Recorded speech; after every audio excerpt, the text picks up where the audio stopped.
Good morning, good afternoon, whatever it is, wherever you are. It's me again, Jen. Hello! And we are back again for me to kind of like dig a little deeper into the tarot and just sticking to the Rider Waite deck this month.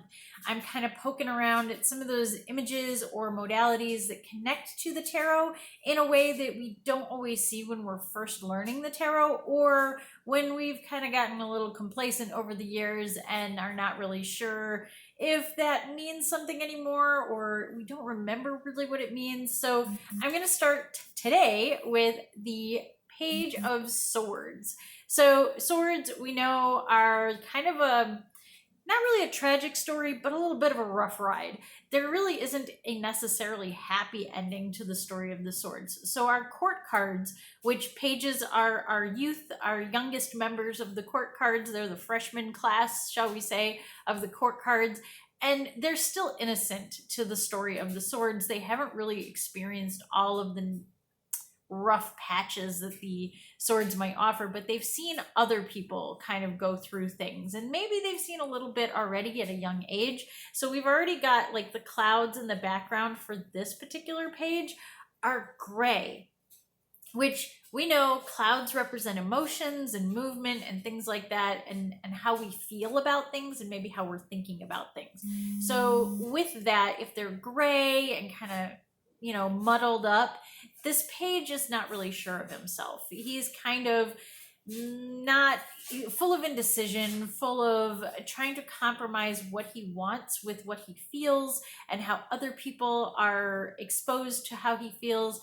He's also kind of on these mountains. They're not big mountains, but they're kind of like rolling hills. So again, it's that we may have already seen a little bit of struggle. We may have already seen like parents who have gone through divorce, or siblings who maybe are fighting all the time. There's already been a little bit of rough patch. It could be a child who's very intellectual but gets picked on in school. So those kinds of energies.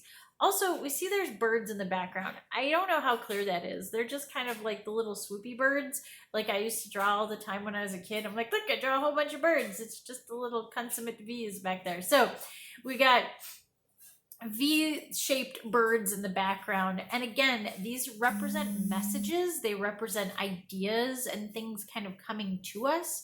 So much like the dove coming to Noah or anything like that, we've got, these are messages coming to this guy.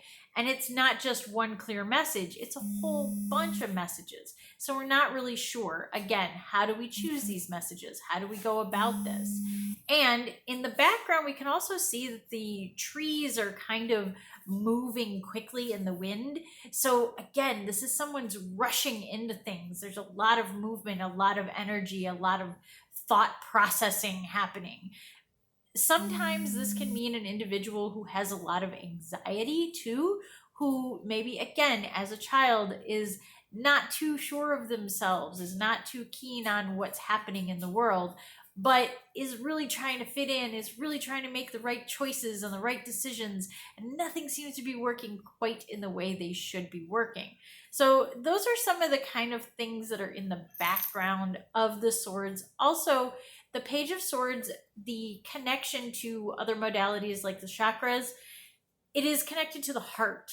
So you have to see how like the heart and the head kind of go together in this particular card. This is not just an air sign card where they're very intellectual, very logical, those kinds of things. This person is also someone who feels all of their choices very deeply, which is part of the reason they're so indecisive. So with that said, you want to think about how this person is feeling as much as what they are doing.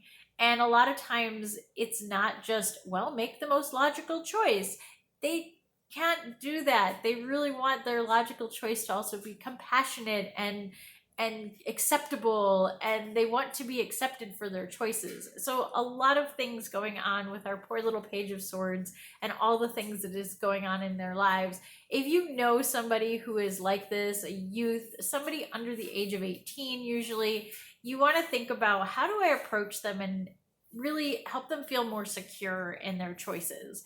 Maybe give them only one or two choices and give them the chance to make mistakes as well in a loving way, so they know it's okay, it's all right, we all make mistakes, it's how we grow. So I hope you enjoyed that little dip a little deeper into the Page of Swords. I'll be back again with more of this all week, as well as, as we go through the month, we're just kind of poking around with these. Until next time, stay safe, stay healthy, stay happy.